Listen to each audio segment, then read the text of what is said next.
Indonesia bisa kita banggakan di tahun-tahun yang dulu.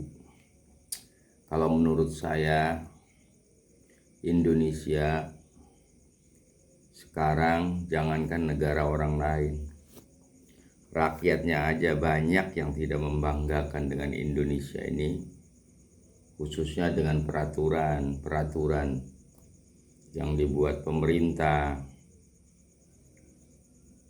Iya, contoh kita dalam menangani orang sakit aja, seperti BPJS kan, BPJS. Ya seharusnya kan, kalau boleh saya berbicara sebagai rakyat ya, Bapak mungkin pernah dengarlah cerita-cerita rakyat kecil ya, utamanya yang masuk rumah sakit itu banyak yang terlantar. Seharusnya menurut saya BPN dan BPJS memajukan rakyat dan melindungi rakyat. Iya, tapi ya kalau bisa jangan berbisnis dengan rakyat.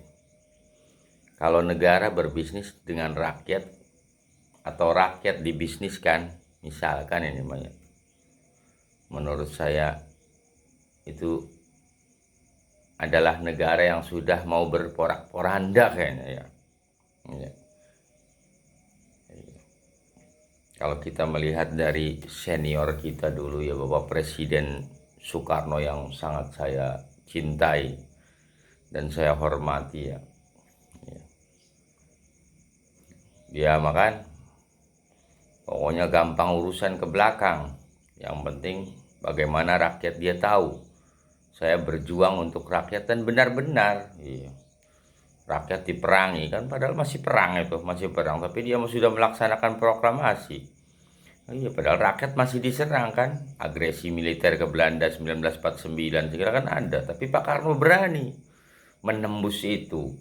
Dia rapat, artinya sama ya sahabat-sahabat lah seperti Bung Hatta dan sebagainya pada saat itu. Ya kan, mungkin dengan Hamengkubuwono segala, pokoknya rapatlah dengan para pembesar-pembesar zaman dulu. Ya dia mah tidak memikirkan ke depan bagaimana, yang penting merdeka dulu lah, maksudnya begitu. Kenapa dia memerdekakan Indonesia? Ya mungkin kepentingannya buat rakyat. Iya. Dia juga nggak tahu kan anggaran-anggaran bagaimana dia bakalnya kalau sudah jadi negara merdeka, menggaji ini, duit dari mana, ini kan masih pikirannya banyak. Tapi kalau dia sudah merdeka, nah mungkin dia bisa berkiprah di kancah luar negeri sana lah kan gitu. Saya juga kurang paham ya. Sekarang ya saya bukan nggak terima kasih dengan pemerintah, tapi banyak kecewa ya. Lah iya, terus janganlah sampai mengatakan seorang pemerintah BPJS akan rugi, uang negara rugi. Kalau buat rakyat mah jangan pernah rugi-rugi, uangnya dari rakyat kok rugi. Iya, jadi saya tidak suka ya, rakyat kok dibikin rugi, ya jangan ya. Karena kita sebagai pemerintah pusat khususnya ya harus bela rakyat ya. Kan tahu sendiri, awas kan rampok negara itu sangat banyak yang berkoalisi. Rampok negara itu banyak sekali yang berkoalisi ya kan, bisa jadi itu komplotannya banyak. Ngambil duit siapa ya? Duit rakyat lah. Iya, dari mana sih negara punya uang kalau bukan dari rakyat? Emang negara kerja apa? Enggak kerja apa-apa, dia duduk di kursi manis saja, cuman putar otak, putar pulpen, putar tanda tangan. Ya, sementara rakyat mah yang jadi nelayan, jadi petani kan rakyat yang bekerja, yang keluar keringatnya kan. Itu. Iya. Ya sekarang mah kartu vis aja ya, kartu vis artinya kartu BPJS lah yang diberikan presiden, kartu apa saja yang diberikan presiden. Masa ya di rumah sakit kadang nggak mempan, iya kan, banyak alasan beginilah, rumah sakit penuh, rumah sakit gini, iya. Ya kalau kita baca sila kelima, ya mana bentuk keadilan sosial bagi seluruh rakyat Indonesia? Iya. Mana coba? Terus apa tujuan BPJS di Indonesia ini? Cuman buat modus doang lah, ya jangan dong. Iya kan. Kan ada di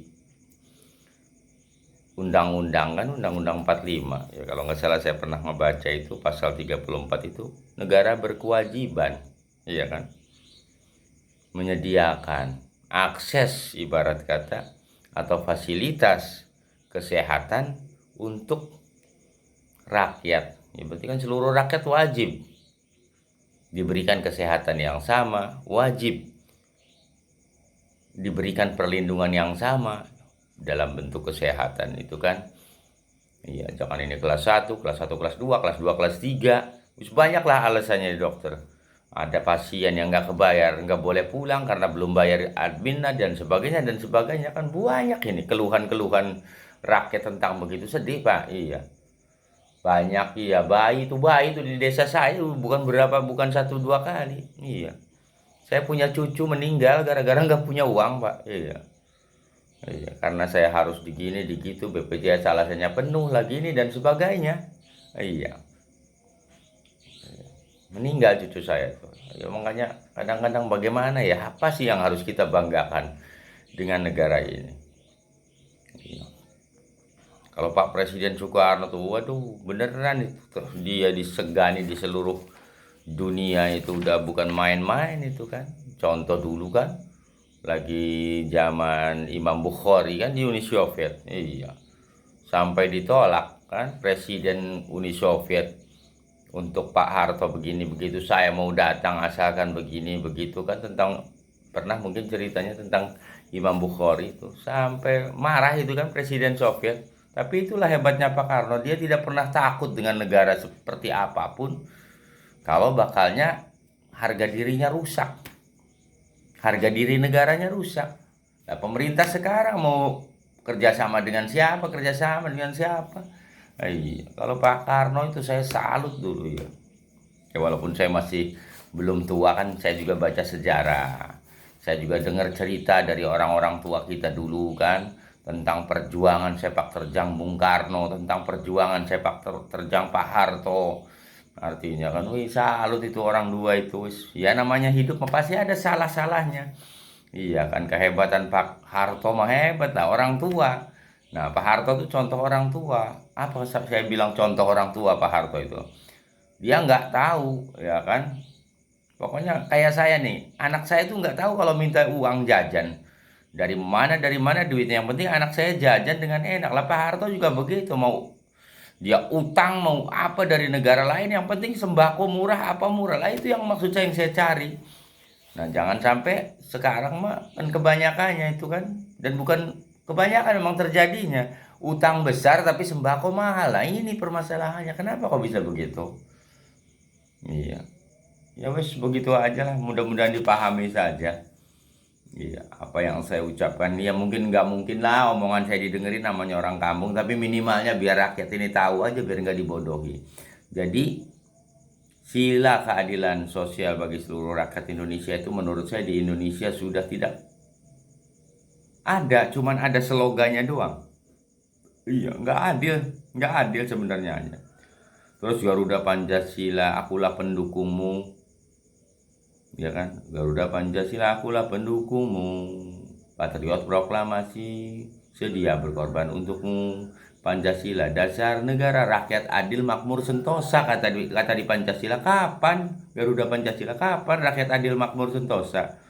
Apa nunggu kiamat dulu? Ya udah, nanti adil makmur sentosanya di surga saja. Oke. Ya, jadi adil makmurnya nanti di surga saja rakyat Indonesia mah ya. Di dunia mah terus saja digecekin ya sama para grup-grupnya lah, udah nggak tahu. Wis konon baik. Wassalamualaikum.